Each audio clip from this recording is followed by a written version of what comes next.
तो hello guys, अब हम आ चुके हैं हमारे लेसन 14 पे, जो है सेफ्टी एजुकेशन, हमारे फिज़िकल एजुकेशन का chapter number 14 DElEd first year का। तो इसके अंदर हम बेसिकली बात करेंगे हमारे सेफ्टी से रिलेटेड टर्म्स के बारे में, राइट। तो चलिए अब हम शुरू करते हैं हमारे इस चैप्टर में क्या क्या है, और ये बहुत जल्दी ख़त्म हो जाने वाला है, ठीक है। तो चलिए स्टार्ट करते हैं।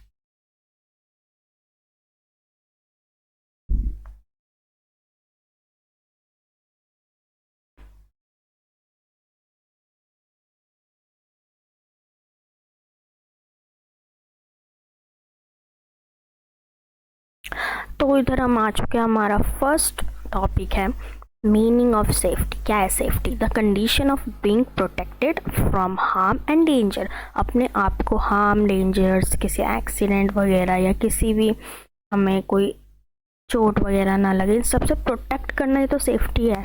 हर चीज़ से प्रोटेक्ट करना हमें सेफ्टी है, अपने आप को प्रोटेक्ट रखना किसी भी ऐसी चीज़ से जिससे हमें दुख पहुँचे, हमें हार्म हो, हमें किसी भी तरीके का डेंजर ना हो, राइट।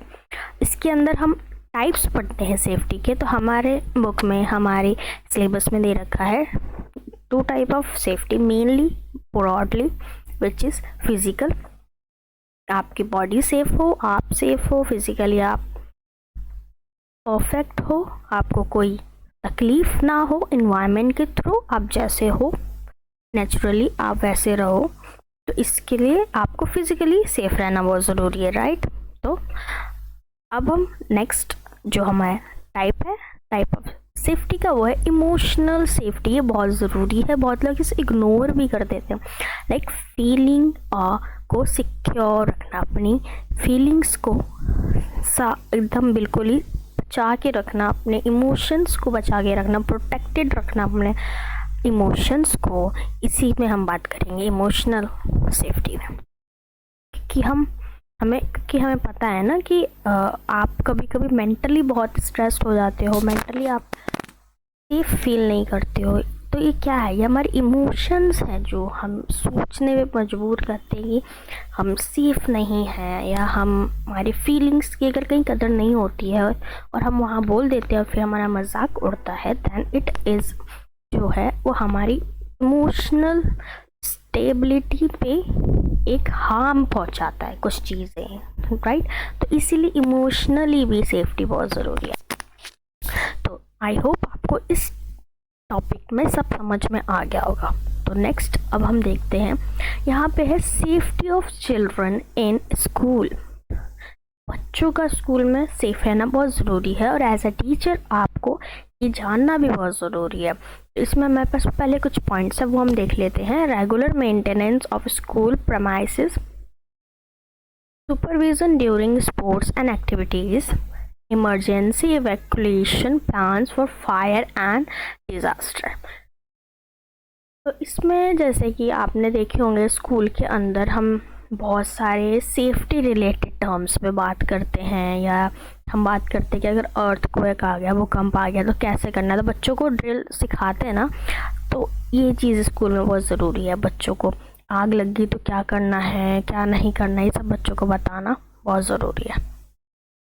और कुछ एक्टिविटीज़ हम करवाते हैं, स्पोर्ट्स करवाते हैं हम, तो इस समय भी बच्चे सेफ कैसे रहें, ये हमारे स्कूल और हमारे टीचर्स की रिस्पॉन्सिबिलिटी है। तो इस पे भी हमें ध्यान देना है, और साथ में बच्चों को भी एक तरह से इंकरेज करना है कि वो भी सीखें कि सेफ कैसे रह सकते हैं।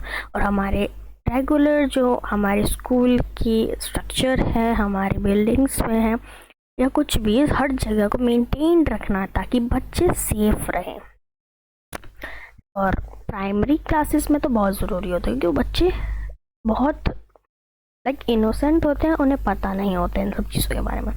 तो as a teacher, as a school के, हमें पता होना चाहिए कि क्या चीज़ सही है और क्या चीज़ गलत है। तो बच्चों को सेफ रखना बहुत ज़रूरी है स्कूल्स में भी, राइट। तो अब हम अपने नेक्स्ट टॉपिक पे चलते हैं। तो हमारा नेक्स्ट टॉपिक क्या है? तो अब हम देखते हैं हमारा next topic, which is safety precautions at home. सबसे पहले for younger childrens, keep sharp objects, chemicals and medicine out of reach. अगर छोटे बच्चे हैं तो उनके लिए क्या, शार्प ऑब्जेक्ट वगैरह बच्चों से दूर रखें, केमिकल जैसे हार्मफुल डिटर्जेंट वगैरह या क्रीम या कोई सिरम या फिर कोई भी क्लीनर, ऐसे केमिकल्स या मेडिसिन बच्चों से दूर रखें। तो ये हम घर पर बच्चों को बता सकते, पेरेंट्स को बता सकते हैं। तो सेफ्टी मेजर्स में हम बच्चों के लिए बात करते हैं, राइट। और अगर हम थोड़े बड़े बच्चों की बात करें तो उन्हें इलेक्ट्रॉनिक चीज़ों से या इलेक्ट्रिसिटी से थोड़ा दूर रखें और सेफली यूज़ करना सिखाएं। अगर वो कुकिंग करते हैं तो उस समय भी उनको सेफ्टी सिखाना बहुत ज़रूरी है। तो यहाँ हमने बात कर ली कि सेफ्टी घर पे कैसे रखना है, बहुत छोटे बच्चों के लिए और अगर बड़े बच्चे तो उनके लिए भी। और इसमें साथ में आप कुछ टॉपिक्स ऐड भी कर सकते हो। और अगर आपको कोई टॉपिक ऐसा लग रहा है कि आपको पता है तो कमेंट करके बताना मुझे कि और कौन कौन से टॉपिक्स हम ऐड कर सकते हैं, राइट। तो यहाँ पे हमारा नेक्स्ट सब टॉपिक आ गया है रोड सेफ्टी रूल्स। बच्चों को ये भी बताना है कि रोड सेफ्टी कितना इम्पॉर्टेंट है, like always use pedestrian crossing and traffic signals. बच्चों को ये बताना कि ट्रैफिक सिग्नल्स क्या है, क्या उन्हें किस चीज़ से, किस सिंबल से क्या समझ में आता है। जो हमारी क्रॉसिंग होती है, हमें कहाँ से क्रॉस करना है रोड, कहाँ से नहीं करना, इन सब चीज़ों के बारे में अवेयर करना। बच्चों को ये बताना कि ड्राइविंग करते समय या किसी राइड पे बैठते समय सीट बेल्ट कितना ज़रूरी है और साथ में हेलमेट कितना ज़रूरी है हमारी सेफ्टी के लिए, हमारी बॉडी ऑर्गन्स की सेफ्टी के लिए, हमारी लाइफ के लिए। और बच्चों को ये बताना कि रोड पे चलते समय या किसी सफ़र में ट्रैवलिंग करते समय या किसी भी जगह जाते समय अगर वहाँ ट्रैफिक है और वो बिज़ी एरिया है तो वहाँ पर मोबाइल वगैरह का यूज़ करना बहुत ही डेंजरस हो सकता है। और कैसे ही आपको उन्हें बताना है, वीडियोज़ के थ्रू, पीपीटी के थ्रू, कैसे भी। तो ये बहुत इंपॉर्टेंट है और ये हम इस चैप्टर में पढ़ते हैं। तो यानी कि आपको ये जानकारी बच्चों को देनी बहुत ज़रूरी है, राइट। तो यहाँ मैं बात कर ली रोड सेफ्टी के। नेक्स्ट सब टॉपिक देखते हैं। हमारा नेक्स्ट सब टॉपिक है फर्स्ट एड। फर्स्ट एड क्या है? तो एक मेडिकल एड है हमारे जो इमीडिएट हेल्प हमें प्रोवाइड करता है जब कोई इंसान इंजर्ड हो जाए या इल हो जाए, उसे प्रॉब्लम हो जाए, उसे कोई डिजीज़ हो या उसको कोई तकलीफ़ हो जाए, तो एक फ़र्स्ट एड जो सबसे पहले उसे प्रिजर्व करने के लिए, उसको प्रोटेक्ट करने के लिए, हम जो उसको मेंटेन करने के लिए जो देते हैं वो है first aid box. So first aid क्या है? Prevents conditions from worsen before professional help arrives. For example treating cuts, burns और फ्रैक्चर्स। अगर कोई इंसान इंजर्ड हो गया, किसी को चोट लग गई, उसकी ब्लीडिंग हो रही है, तो सबसे पहले आप क्या करते हो, जिस जगह से ब्लीड हो रहा है उस जगह आप कोई क्लोथ्स वगैरह से उसे रैप करते हो या कंट्रोल करना चाहते हो कि वो बॉडी में से ब्लड बाहर ना निकले, तो उसको क्या कहते हैं? First aid. यानी आप प्रोफेशनल नहीं हो, आप कोई डॉक्टर नहीं हो, बट फिर भी आप जो प्रोवाइड करते हो उसकी सेफ्टी से, उसकी मेन इंजरीज़ को टैकल करने से पहले जो उसको एड दी जाती है उसे फर्स्ट एड कह सकते हैं, राइट। कि आप उसे प्रोटेक्ट कर रहे हो या फिर प्रोफेशनल तक पहुंचाने से पहले कि उसको और तकलीफ़ ना हो, वो बचा रहे, उसके लिए आप क्या प्रोवाइड कर रहे हो, उसे फर्स्ट एड कहते हैं। तो यहाँ हमने जाना कि फर्स्ट एड क्या होता है, ठीक है।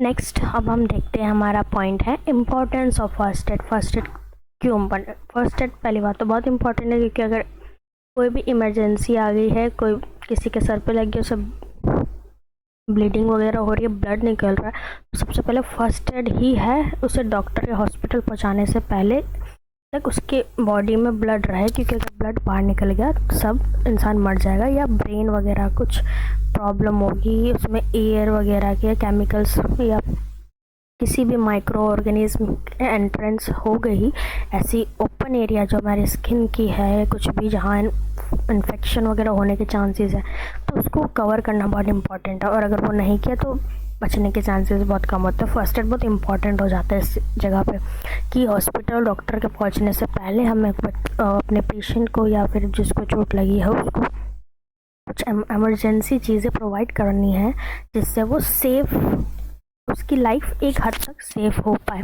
साथ में हम क्या कर सकते हैं कि उसको जो भी हमने दिया इम्पॉर्टेंट क्यों है, तो इम्पॉर्टेंस ऑफ फर्स्ट एड में ये भी हमारा सेकंड पॉइंट हो जाएगा कि रिड्यूसेस रिकवरी टाइम, कि अगर वो इंसान 2-3 घंटे में रिकवर होगा तो फर्स्ट एड से हो सकता है उसका ब्लड वगैरह बाहर ना निकले और वो 1 घंटे में ही रिकवर हो जाए।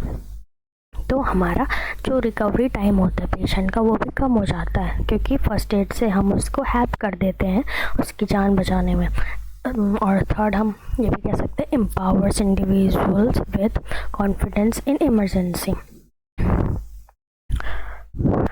तो इसलिए फर्स्ट एड बहुत इम्पॉर्टेंट है किसी की जान बचाने के लिए, किसी के रिकवरी टाइम को कम करने के लिए, और साथ ही में इमरजेंसी सिचुएशन में अगर हमें फर्स्ट एड के बारे में पता होगा तो ये हमारे अंदर एक कॉन्फिडेंस लेवल इंक्रीज करता है। हमें पता है कि हम इस सिचुएशन में सामने वाले को एक हद तक बहुत प्रोटेक्ट करके रख सकते हैं या फिर उसकी जान बचा सकते हैं, इसलिए बहुत इंपॉर्टेंट है फर्स्ट एड। नेक्स्ट टॉपिक पे चलते हैं।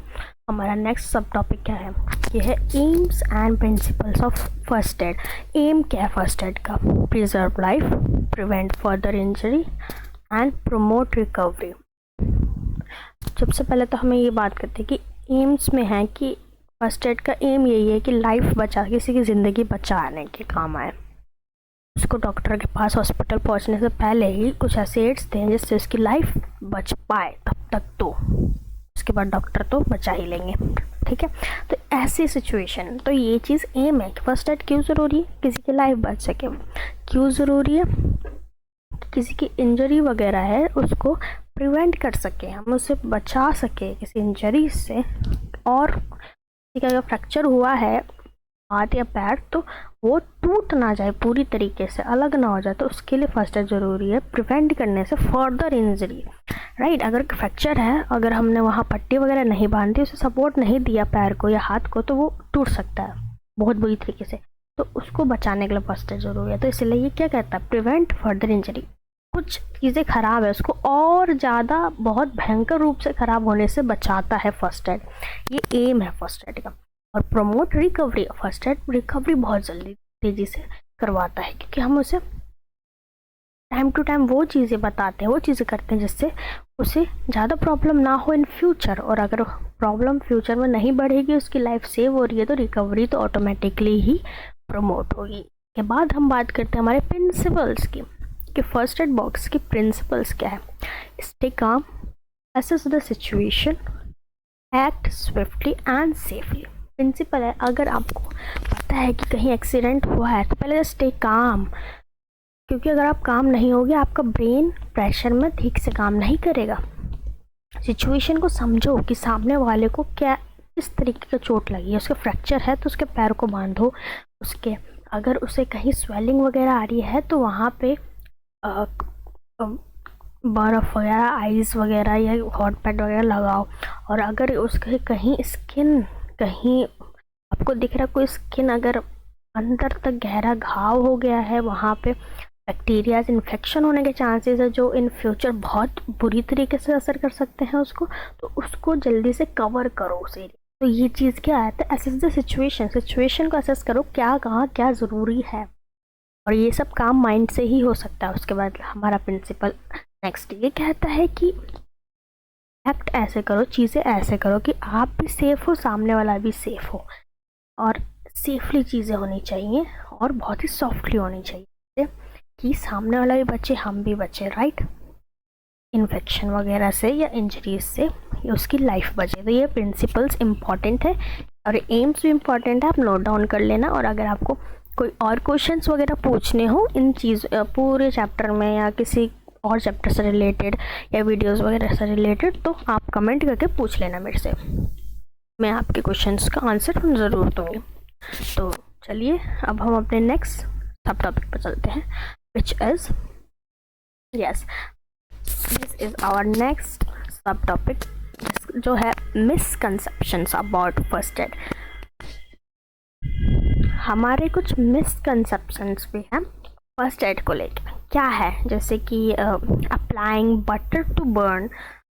नो, देखिए अगर आप कहीं जल गया है, कोई इंजरी ऐसी होगी है तो कुछ लोग क्या कहते हैं, बटर, घी वगैरह बटर अप्लाई कर देते हैं, पर वो नहीं करना चाहिए, उससे कुछ होता नहीं है। तो मिसकंसेप्शंस है।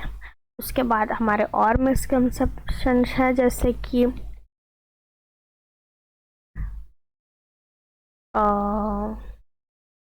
ओके, हाँ, हमारे मिसकंसेप्शंस। तो इधर हमारे नेक्स्ट मिसकंसेप्शन है कि हम अगर हमारे नोज़ वगैरह में से ब्लीड हो रहा है, राइट, हमें अपने सर को पीछे की तरफ टैकल करके लेट जाना चाहिए, जिससे ब्लड नाक से जो में खून निकल रहा है वो वापस चल जाए। तो ऐसा कुछ नहीं होता है। अगर कुछ प्रॉब्लम है तो वो निकल रहा है तो उसे डॉक्टर के पास ले जाओ, क्योंकि उसमें कोई तो एक इनर या अंदरूनी कोई बीमारी है या कोई प्रॉब्लम है जिससे ये हो रहा है, राइट। तो इस वजह से ये हो रहा है। तो आपको ये भी मिसकंसेप्शन है कि ऐसा नहीं करना चाहिए। उसके बाद नेक्स्ट हम देखते हैं रिमूविंग ऑब्जेक्ट्स फ्रॉम डीप वॉन्ड में मोर ब्लीडिंग।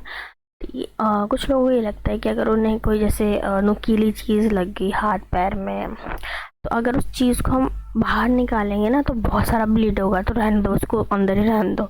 तो ये भी एक मिसकंसेप्शन है कि ऐसा कुछ नहीं है। आपको अगर वो चीज़ को, अगर कोई आयरन है, कोई आयरन रॉड वगैरह, मतलब जैसे कील वगैरह लेते हैं हम, इतनी बड़ी इंजरी क्यों ले, अजीब लगता है बात करते हुए भी, रॉड। तो चलिए कील लेते हैं, कील वगैरह लग गई है और वो थोड़े पैर के या हाथ में अंदर तक जा चुकी है, तो अगर हम बाहर नहीं तो बहुत सारा खून ऐसे धर धर धर धर धर धर निकलेगा, पानी की तरह बहेगा। तो ये मिसकंसेप्शन है, ऐसा नहीं होगा। उसको निकालने के बाद उसको फर्स्ट एड दो, राइट, उसको फर्स्ट एड दो, उसको कॉटन वगैरह से और क्लोथ से रैप कर दो, एरिया को ब्लॉक कर दो ताकि ब्लड ना निकले, फटाफट हॉस्पिटल जाओ, नहीं तो वहाँ इन्फेक्शन होने के चांसेस हैं। और जो इंजेक्शन वगैरह लगाते हैं ताकि आयरन से रिलेटेड प्रॉब्लम ना हो बॉडी में, वो करना भी बहुत ज़रूरी हो जाता है, राइट। तो ये सब बहुत इंपॉर्टेंट है। तो ये सब कुछ मिसकंसेप्शंस हैं, और अगर आपको भी कुछ ऐसे मिसकंसेप्शन पता है ना तो मुझे कमेंट करके बताना कौन कौन से। लाइक जैसे शायद मैंने सुना था हम जले पे वो लगा देते हैं कोलगेट वगैरह, मतलब हद है, कोलगेट तो पहले ही सफाई का काम करता है, उसको तो सफाई जले पे लगा दे, स्किन भी साफ़ कर देगा। तो ये सब मिसकंसेप्शंस है, राइट। तो चलिए अब नेक्स्ट टॉपिक पे बात करते हैं हम। तो यहाँ हमारा नेक्स्ट सब टॉपिक है basic contents of a first aid kit. तो क्या क्या कुछ इसके ना आइटम्स हैं, बेसिक आइटम्स हमारे, क्या क्या क्या बैंडेज होना चाहिए, कुछ क्रीम्स वगैरह होने चाहिए, एंटीसेप्टिक क्रीम्स, पेन रिलीफर, पेन या स्प्रे वगैरह, ऐसे इंजर्ड या एरिया पे या स्प्रेन या स्ट्रेन जैसे एरियाज पे मारने के लगाने के लिए ऐसे कुछ, और सीज़र वगैरह, कॉटन पैड, बैंडेज, और कुछ इमरजेंसी कॉन्टैक्ट नंबर्स भी हमें पता होने चाहिए, लाइक 112 है शायद एम्बुलेंस, मतलब ऐसे पता होना चाहिए, राइट। तो ये फर्स्ट एड में होना चाहिए कि अगर आपको अपने आसपास किसी हॉस्पिटल से एम्बुलेंस मंगानी है या के तो नंबर्स होने चाहिए ऐसे कुछ किट के अंदर, जैसे आपको पता हो कंटेंट, तो आपको तो पता ही है, आपको तो सब पता ही है, राइट। तो यहाँ पे हमने ये भी पढ़ लिया। तो चलिए अब हम आगे देखते हैं। तो हमारा ये टॉपिक भी ख़त्म होता है। वीडियो अच्छी लगी हो तो सब्सक्राइब कर देना मेरे दोस्त। Thank you for watching. Tata bye bye. Comment करके बता देना।